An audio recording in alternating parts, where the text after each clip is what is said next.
is like your relationship with fear? I hate fear. Whether it's walking out to the octagon, or it's jumping out of helicopters, or it's diving on mixed gases down into a Nazi U-boat in Norway. I have beaten that to death.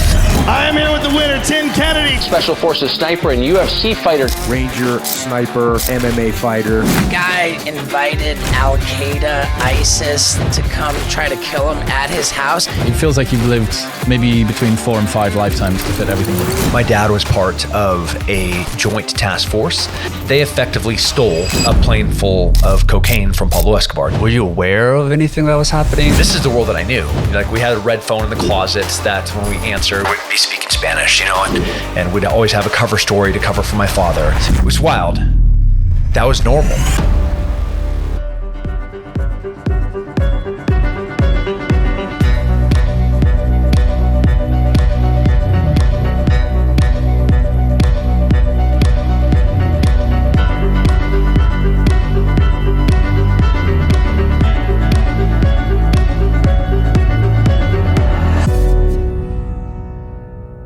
I think the story of your dad, I wanted to start with. I just came in from Medellin, Colombia, and I thought the Escobar story was very telling around, kind of shaping around who you are today. It seems like your dad had a big influence on the man that you are today, the experiences that you went through, even getting into martial arts. So for people that don't know or haven't read the book yet, talk to me a little bit about what your dad did before. Yeah, he's a psychopath. It's hard in 2023 mind to think about what the war on drugs was unless you compare it to the global war on terror. So for 20 years in our generation, we fought terrorism in Iraq and Afghanistan and Pakistan and North Africa and all over the world. That is what they were doing for fighting drug cartels in the 80s and early 90s. Right.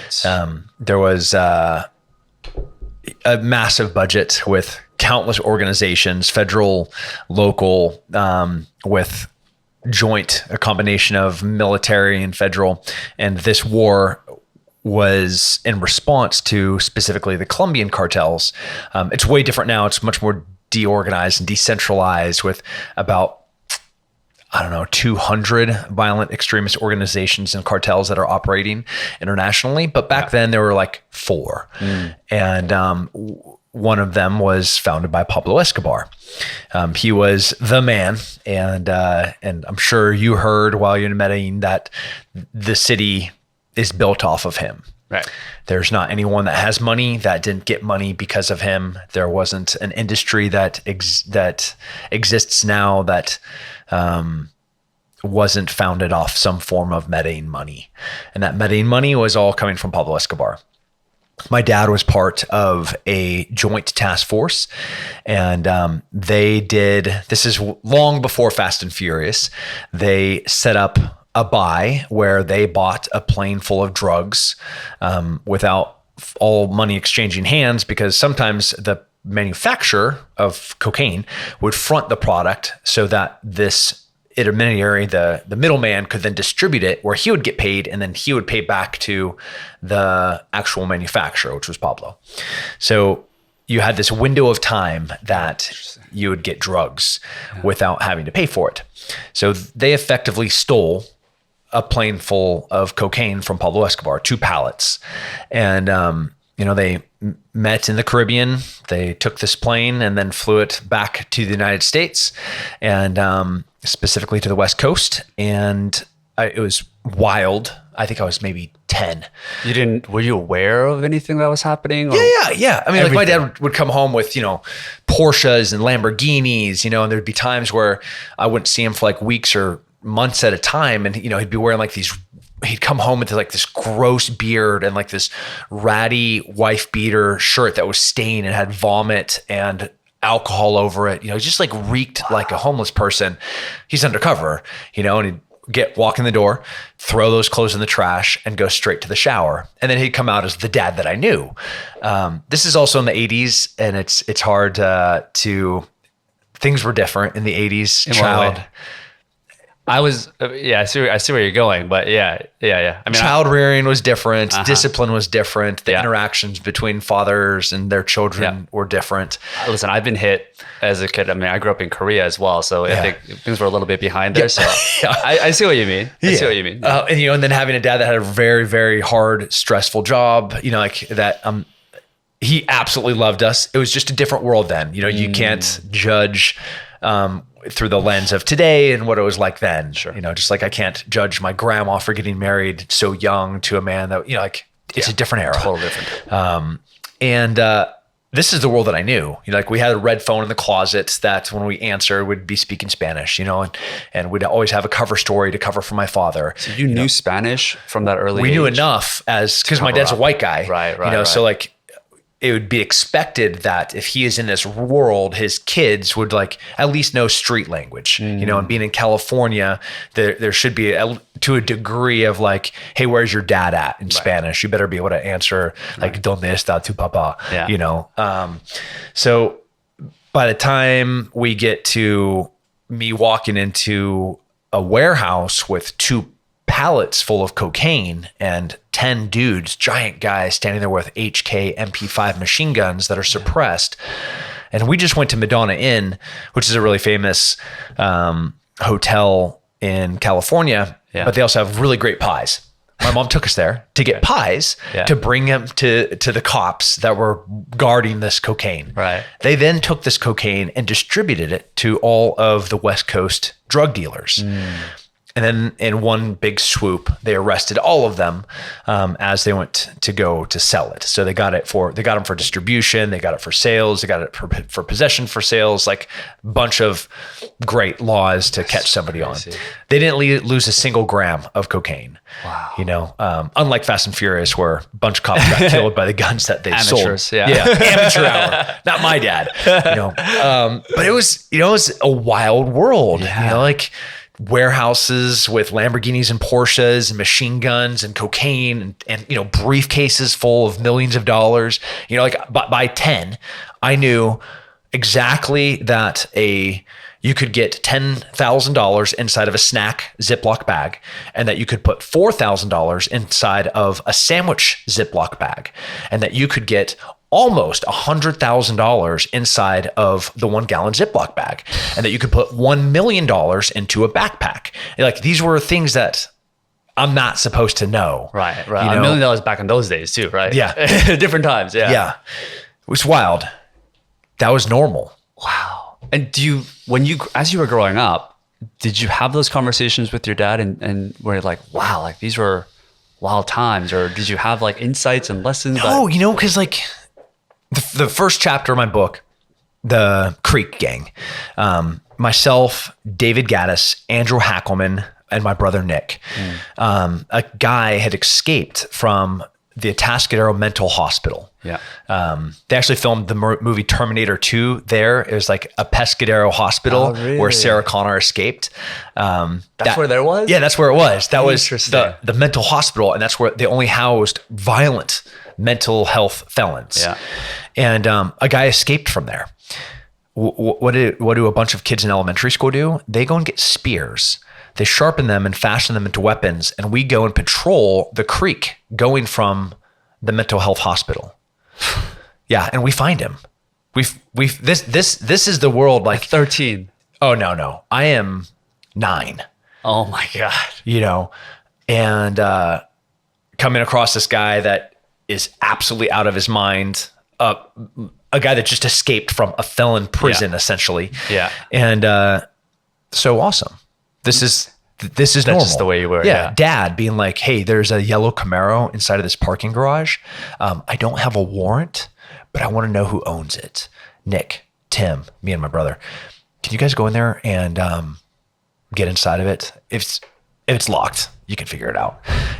I just need I need to know the name and address of who owns that vehicle. Oh my God. This is to like a 7, 8, 9-year-old. Yeah. And this was normal. Yeah. So I didn't know what normal was then. And it was I didn't realize how extraordinary this world was until then. I was in just batshit crazy world and I have kids. Yeah. And I'm like, this is wild.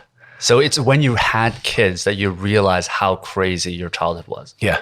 Until then, you were just like, nope. Yeah. Full mile, like, Yeah. Full whatever. send. Full send. Launch this. Yeah. Oh my God. Well, I think this is kind of where that mentality that you talk about comes from, which is the hurry up and fail mindset. I think one of the examples that you talk about in the book is you swimming across the ocean because you just had two girls that A bad week. bad week. Right. It's a week. We're not talking about a year this has happened. So talk to us a little bit about what those experiences were and what the hurry up and fail mindset was and how that can benefit other people. Yeah. People do conflate that I'm encouraging you to fail, which I'm not. But it's that adage of, you're never going to know if you're going to hit a home run unless you step into the batter's box. Like Michael Jordan wouldn't have been the best had he not taken those shots. Yeah, we know how many times he missed. Like there's a million examples of the guy that ultimately it's the man in the arena. Yep. And the man in the arena, when you boil that down, it is somebody that is willing to take the risk and take the ownership on themselves. Not like Atlas, they're taking everything on their shoulders, but they're saying, "Hey, man, I'm going to put myself out there, and I'm going to try." And it's this belief that through that attempt, even if I do everything that I possibly can to succeed, I may not succeed. Like I want to be the strongest, freakiest human on the planet, but when I go to exercise, like I did this morning, I reached failure. We were doing this workout called the Mastodon, and it's horrific. Like it's terrible.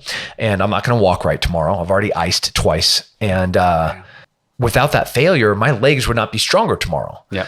And so I'm pushing my legs to a point of failure. I think it's similar with mental resilience and mental strength. And I think it's similar with as somebody habitually making a choice to become a quitter. And you see this with so many people as their lives hit this crossroad. And at this intersection, they have an easy route or they have a hard choice. And they sometimes take the easy route instead of the hard route. And doing it once, I get, but it becomes a habit after a while. And then they live the most disappointing life. I look back to a lot of my friends where I grew up, and they had, and I saw them. They had dreams, and I remember us journaling about what we were going to be, and they're still there. What was in your dream list? My dream list. There's a picture. I was going to North County Christian School, and I drew a picture of a guy wearing a black belt jumping out of a plane wearing camouflage. So you pretty much did it. That's what I said I was going to be. Right, and you did it. Yeah. Yeah. I pretty much pretty much did it. Yeah. And that I don't know what that was to a 4-year-old's brain. Sure. Like obviously I'm a martial artist with a black belt, and obviously I'm in the military with a camo, and I'm jumping out of an airplane. Like did I know that I was going to go on to be a UFC fighter, fighting for world titles, and then I was going to be in the most elite special operations units? No. Like I didn't understand those things. There wasn't even a UFC, and I didn't even know that there was, special missions unit and the SIF and special forces and the Green Berets. I didn't know any of that stuff. Yeah.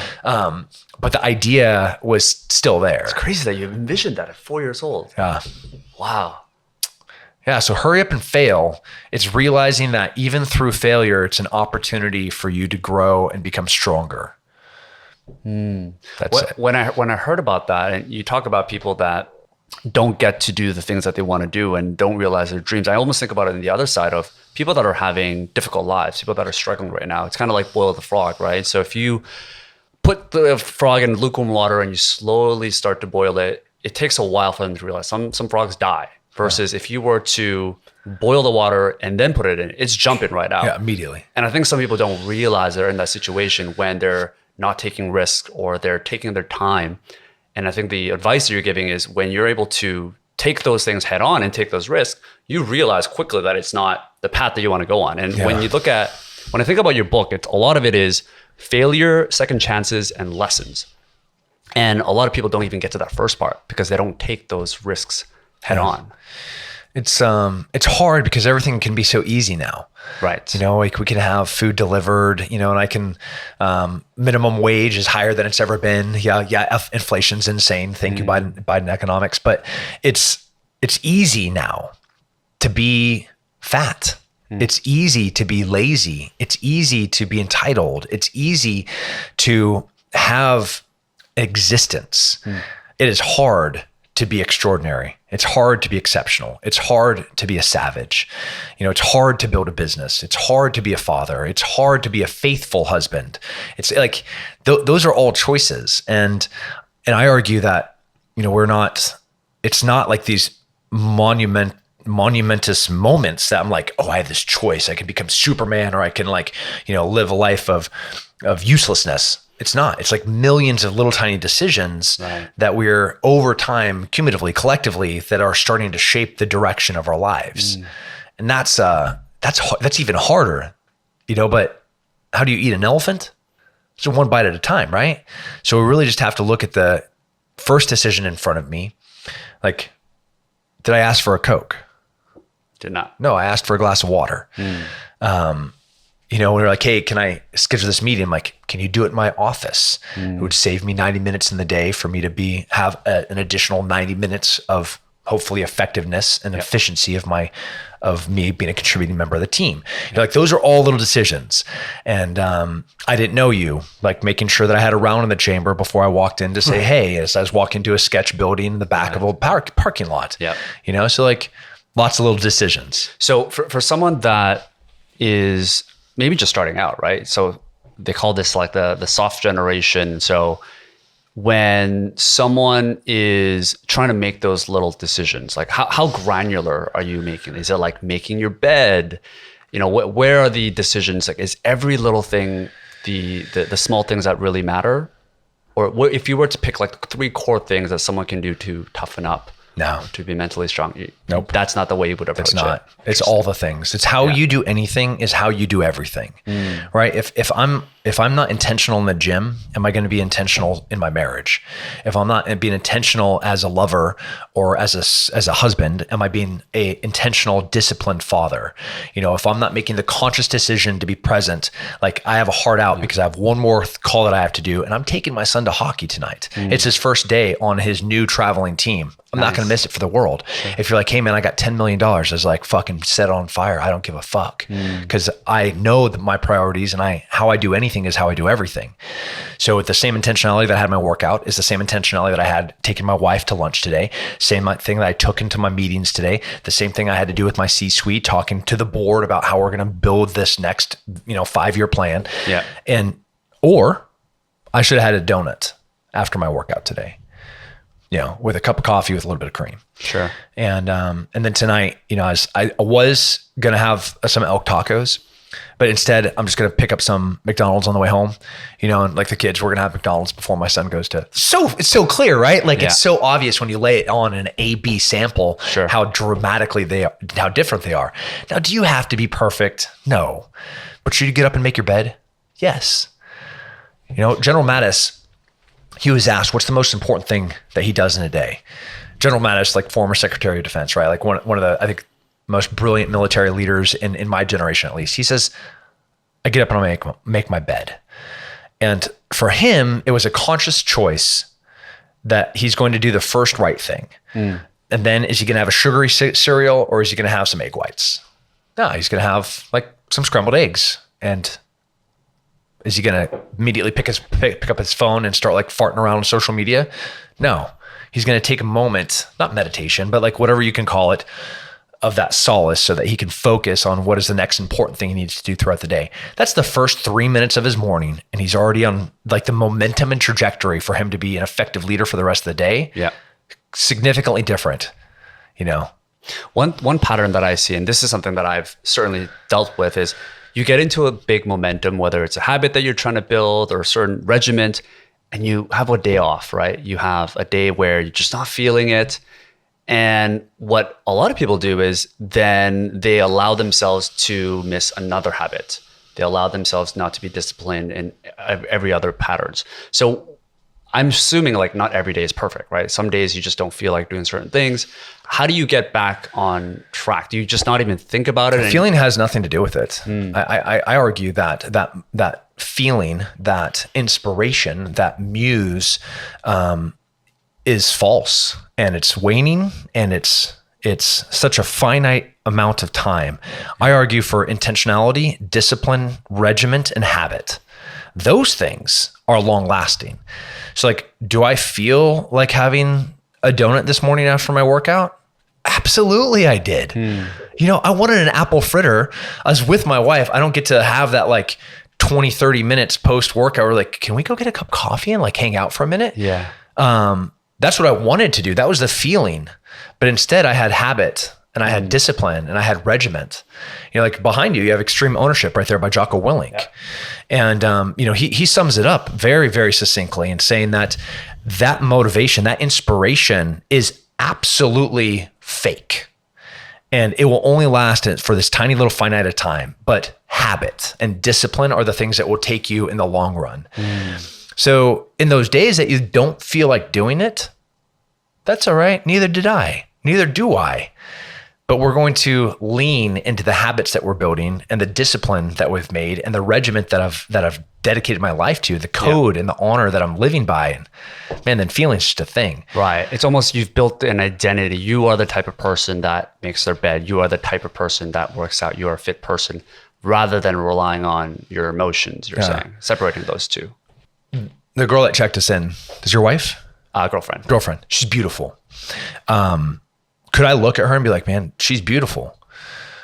Or can I be like, I'm a married man, father of 4, acknowledged man, beautiful girlfriend. Way different than like, hey, that's a beautiful girlfriend. Right. The feeling is like, wow, that's a beautiful girl. But the discipline and the habit and the regiment is commitment and monogamy. So like how I do anything is how you do everything. Right. And am I perfect? Absolutely not. Yeah. Do I fail? All the time, 100% I do. You know, but there are conscious choices that go into every area of your life. And like, you can't be cheating on your significant other and then think that you're going to be a good, faithful businessman or a good, faithful financial partner. It transfers yourself. 100% it does. It's who you are. Yeah. It's super interesting. I'm a violent, abusive father, but then I'm going to go and be a good coach on the mats. You know, I'm going to be an asshole on the mats to my students, but then I'm going to walk into my business and be like a great colleague. No. Right. Yeah. Talk to me a little bit more about that. Like the idea of being a good man, a dangerous man, some would say. You know, there's a saying where it's better to be a warrior in a garden than a gardener in a war. And it seems like you're certainly the former. So what is the difference between that and the current stage, you know, for most men today? Is it the fact that they're just not mentally and physically disciplined? We just had it so easy. It's just been such a lovely period where such a tiny little group of people had to do the fighting. You know, we're living in an era of prosperity that like we've never seen in the world. We're living in an era of comfort with technology making everything so simple that we've never experienced in our lives. And we've made it so easy to make money in so many different ways that this prosperity is so accessible. Like the American dream, regardless of how like we're currently struggling, I think in financial times in a pseudo depression, but it's so accessible. And because of that, we haven't had to be hard. We haven't had to make hard decisions. We haven't had to have calloused hands, and, you know, it hasn't been a necessary element of most people's lives. How are you going to be hard? How are you going to rise to the occasion if you aren't doing the training to get you there? And how in every form, not just like military. I know that sounds very militaristic. Sure. Like if I'm going to be a good boss, a good husband, a good father, a good coach, if I'm not being diligent and doing the heavy lifting and all of the work intellectually and physically, then like, how am I going to ever reach this goal, this vision, this mission of what I want to be? You know, that guy jumping out of the airplane wearing a black belt and a camo shirt. Like I knew from where I was to where I wanted to go was I had to be hard. And I took the hardest route possible because I had to be mentally tough and I had to be physically tough. And it's terrible. But it's the most rewarding life that you could live. What is a non-negotiable for you to get there mentally on a daily basis? Working out. Which does both, Yep. right? That is something that is in my control, and I do it in a horrific, terrible way. And I'm self-selecting to do what might be the hardest thing of the whole entire day. Okay. And I have volunteered myself to do the hardest thing that's going to happen to me in a day. So when I have to deal with something else, I'm like, this isn't that bad, right? Diet, if I'm traveling, I just won't eat. You know, like instead of eating crap food, I just won't eat. Starve, yeah. Yeah. But I can still, as I'm waiting for boarding to happen on my plane, go knock out 200 burpees. You know, like I will get that in. Yeah. And because I choose that thing every single day, you know, like even as I'm traveling and I have blocks of days broken down by 15 minutes, the team knows they will give me 75 minutes of 60 minutes of Tim trying to kill himself, and then 10 minutes of stopping sweating, and then 5 minutes to get dressed to then go to the first thing. Right, right. Is there something to working out in the morning that gives you a better benefit because you've tackled the hardest thing that you're doing during that day and allows you to be more calm, to be mentally stronger throughout the rest of the day? I prefer it in the morning. Yeah. But there's also something where, man, if I have like a 16-hour day, I was on the range for 8 hours. I taught like a fighting, grappling, wrestling class. Yeah. Tuesday, great example. What day is today? Thursday. Today's Thursday, yeah. So 2 days ago, 48 hours ago, I'm with Jason Khalipa, multi-time CrossFit world champion. He is the fittest man in the world, multi-years in a row. And wake up, make my kids breakfast, go and teach a wrestling class with a bunch of world champions, judo world champions, jiu-jitsu world champions, grappling ADC world champions, national wrestling champs. And I'm a middle-aged man in there with 23-year-old kids trying to hang. That's morning. Then go to the range for 4 hours, shoot for 4 hours, come back and film content for 2-3 hours with Jason about partnership stuff that we're doing. Now it's the end of the day and Jason and I are sitting there like, let's do this. And then we have to choose to do a real workout. So then at the afternoon, the peak heat of the day, we go and do 15 burpees every minute, 15 calories on the rower every minute, and then 15 floor to overhead snatches, 45 pounds every minute on the minute. Why? Because it was like the clearest example of you have a choice. We can go ice, we can go lay in the pool, right? But what we had was 45 minutes before the kids got home.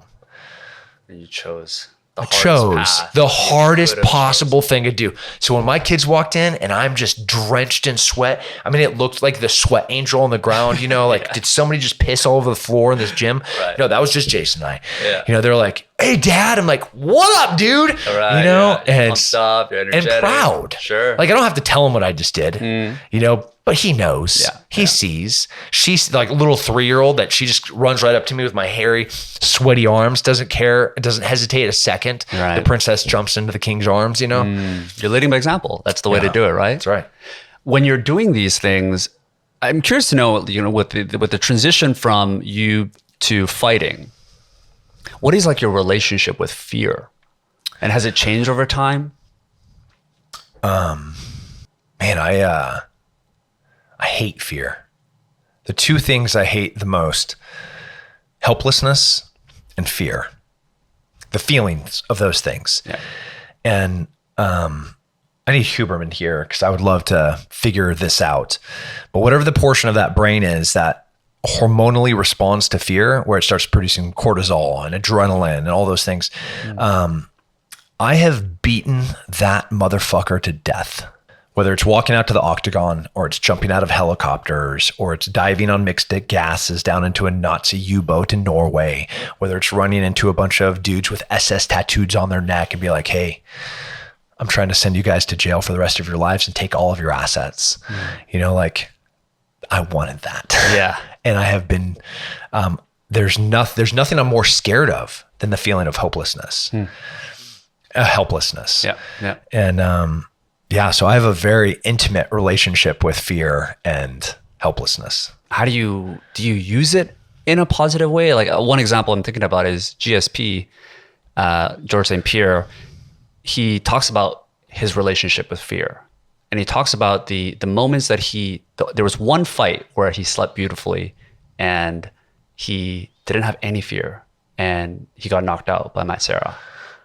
And he talks about the idea of using fear to his advantage. And I don't know if this applies to every aspects of life. Maybe fighting is a certain art, but I'm wondering for you, as your relationship with fear has matured, how have you leveraged it?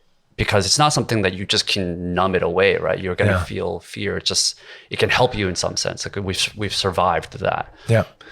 I'm like the opposite of GSP in that regard. Right. Where the only times I felt it, the anxiety as I'm fighting for a world title, all my other fights, Leo Korolinski, I was fighting for the International Fight League. Great organization, doesn't exist anymore. Yeah. Super fun. Old school. Yeah, real old school. He called me. I had just gotten back from an overseas mission. And he's like, hey, I'm trying to get a hold of Tim. I'm like, hey, this is him. He's like, I own the Chicago Red Bears. It's a team for the International Fight League. And we need a fighter. Our middleweight just fell out. It's this weekend. Can you make weight? I'm like, ooh, maybe. This is on Wednesday. And I'd be fighting on Saturday night. So I'd have to fly out effectively tomorrow to do the press conference the day before, the weigh-ins the day before the fights, and then the fight. I was like, yeah, sure. So I get clearance from my boss in the military to go on leave. I fly to Chicago, and the whole entire time, Leo and all the other fighters, they're like anxious and like you could just smell the excitement and the fear. Yeah. And they were definitely like GSP using that and feeding it. I was just like, hey man, what's up? And we're in the back as everybody's warming up. I'm trying to like get my sweat on. And then he's like, and he was really, really concerned that there was something wrong with me. Yeah. And he gets paid when they win. So right. Double motivation. Yeah. So he was like really not understanding like what's wrong with me. And I walk out and nobody had any idea who I was, and I'm fighting this black belt from Renzo Gracie. I pick this dude up, I put him on his ear, and I knock him out a few seconds later. And I walk in the back in the exact same mood, and the exact same attitude, with the exact same disposition. And he's just like, what is wrong with you? Which was way different than how I acted the night of my title fight, where I was like, whew, I looked like all of those other guys. All of my other fights, I've always just been, and you can go back, stoic, like this is a Tuesday night to me. I'm not getting blown up. I'm not getting shot at. This is just a fight. For you, that transition is, nobody has gone through that. It's just a fight. Yeah. Brian Stan has, maybe Colton Smith. Yeah, there's a small little group of guys that have lived in both worlds, and I'm not diminishing fighting. Fighting's a ton of fun, and it's exciting and it's real, and you get knocked out or choked out, but it's different than you're not gonna die. I just got blown up and everybody in the vehicle died, right? It's different things. So fear then, are you saying that it's the opposite of GSP, where but it must be different when you're out in the war field, right? Like, do you use fear in that survival instinct? I recognize it as a thing that is going to happen physiologically, and I combat it with training. I more use what I know fear could be as a detriment, as a motivation to ensuring that I have done everything possible to be perfect going into that situation. And so when the round snaps by your head or you get hit for the first time in a fight, I'm like, I prep for this. It's the training that allows you to feel the fear, but not let it change any actions. Not control me. Right. I've used it to motivate me to train harder, but in the moment, it is not going to debilitate me because I've wanted it. Yeah. And I've sought it. And I've volunteered to put myself into it. Yeah, it's so interesting the way you put it, because a lot of people talk about techniques of what happens when you feel the fear. But what you're saying is it's not about like when you feel the fear. All of the work that allows you to actually handle the fear should have been done 100% every day of your life. That's it, beforehand. exactly. Yeah, that's fascinating. but you know it's true. It is. You know, the not going to rise to the occasion, but rather fall to your level of training. So if you think that you're just going to like transform, there's going to be this metamorphosis that you're going to like see the most scariest thing in front of you in the most frightening moment of your life, and all of a sudden you're going to like turn into, you know, the Hulk. It's not the way it works. You've either done the training to be ready for that, or you haven't. So if I'm not falling to my level of training, if my training is up to what that moment could be. Yeah. Yeah. So I think a lot of this relates to the people that you're also around with, right? You talked about the people that you're training with, the people that you're in business with. I would imagine for a guy like you, it's kind of hard to find people that are up to the caliber that you have in all of these different aspects. So my guess is your circle is pretty small. Yeah, small circle. What are the questions that you ask to help you filter out those people that other people can use? Maybe it's not to the same level, but I think a lot of people surround themselves with toxic people that make themselves feel bad or they're not actually good for them. And you seem to do a very good job of that. Man, I messed up that one a lot. You did, which is why I think you're the perfect person to give this kind of advice to. Yeah. Yeah, you are who you surround yourself with. And it's not like I'm doing interviews if you're allowed to be in my circle, right? But when you know a purpose and you're living by a code, that will naturally, specific people that are like-minded, there'll be a gravity where you guys will just be naturally connecting. And then within that natural connection, you being able to be judicious and responsible to make sure that, you know, like our visions are aligned, you know, that we're really serving the same purpose and mission. And then all the other stuff, like the business competence and the intellect to be able to hang with the volume of work that we do, that becomes really self-evident pretty quickly. And then you find, you know, I would say maybe I have 4 or 5 people in my inner circle that I consider friends. And then I have the next group, which are like people that I'm partnered with, and I'm equally picky who those people are. You know, then I have the next group, which is who I'm socially with, which are not friends, but I know them and I'm social to them. But do they get to know my business? No. Do they get to know me? Absolutely not. Do they get to know my family? Without a doubt, never. It's like and these aren't like hard lines. Yeah, it's culturally different too, right? Like Latin America, it certainly might be different than here. Now talk to me about the inner circle, right? People talk about, you know, obviously getting married to the right person is probably the most important decision that you can ever make. Yeah. And you're a very unique person in that aspect where you're nose to the grind, achieving at a highest level. What would you look for, you know, if you're giving advice for people that are type A players that are trying to reach their full potential and they're trying to look for partners that can complement them, that can help them get there?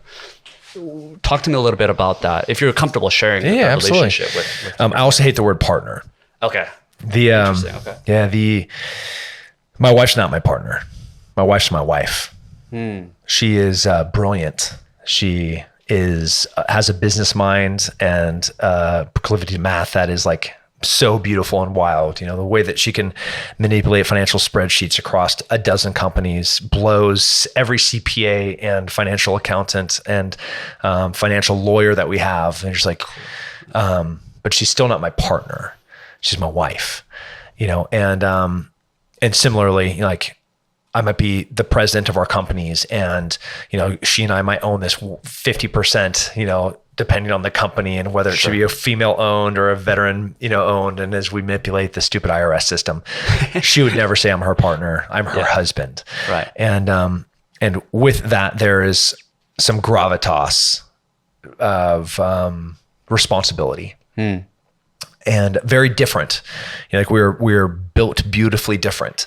And we definitely I have my own liabilities and my own assets as she does her own liabilities and her own assets. So we try to answer your question, when you're looking for that husband or wife, that significant other that you're going to be spending the rest of your life with, they have to be your best friend.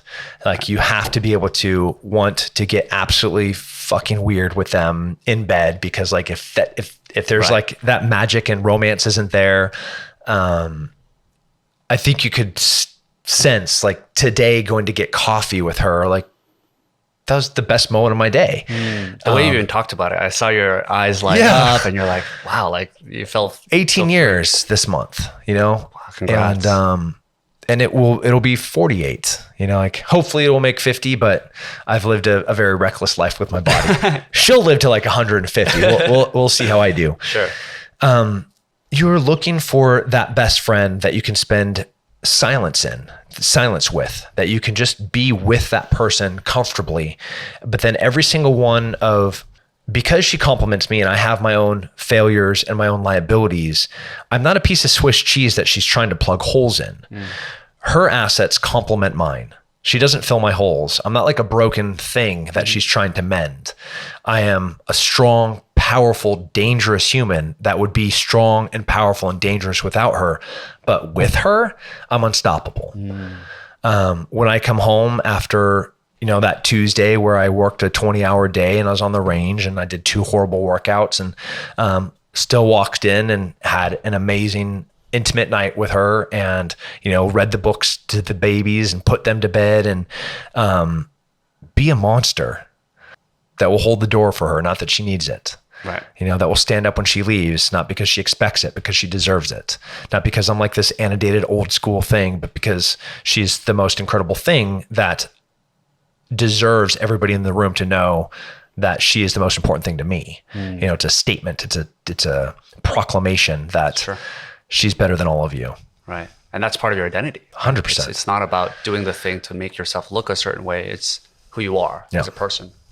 The book is called, is it Scars and Stripes or That's Stripes right. and Scars? Scars and Stripes. Scars and Stripes. I talked about the scars that you have, and I think all of us have scars.